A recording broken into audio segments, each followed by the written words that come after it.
Well, I think I've mentioned the last couple of meetings, as we build our master schedules at the middle school and high school, we're trying to pinpoint how much staff we need, and then we are trying to realize efficiencies where we can, and working with Mr. Groh in particular, because that's where the bulk of our enrollment increases at the high school level.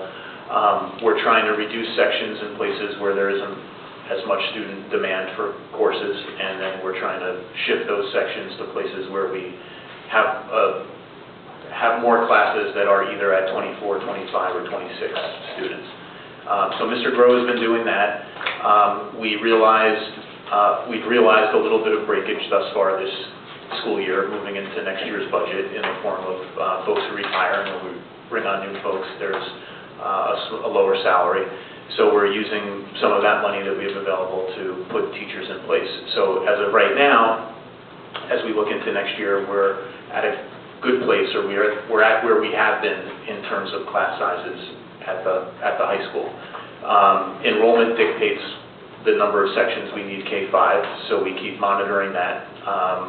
And I've been working with Ms. Grant and the elementary school principals about the number of sections they need. So we made some reductions, as we mentioned in other meetings. And as of right now, we have the addition of the American Sign Language teacher at the high school. We have enough interest in it at the middle school to warrant more staff, but we don't have that in place yet. We're going to see how things continue to unfold in terms of potential retirements and whether or not we can free up some money that way.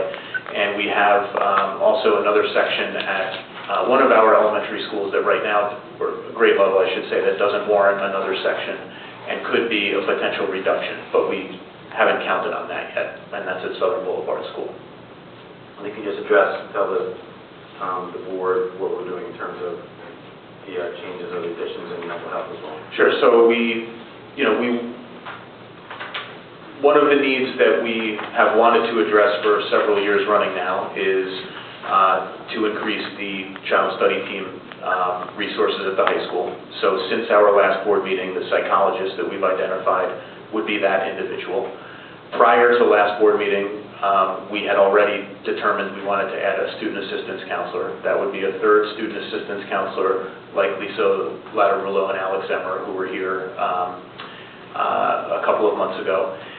And initially, we had designs on potentially employing an additional counselor, but we don't have that in the budget yet, so that's one of the positions that's been left off the table, if you will. Again, not knowing if there's more flexibility moving forward, from folks who retire or some other, issue, additional state aid, for example, we could always reconsider that and think about putting another counselor in place. But at this moment, we don't have that. But we think at least expanding by a psychologist and a student assistance counselor, we're moving in a very positive direction.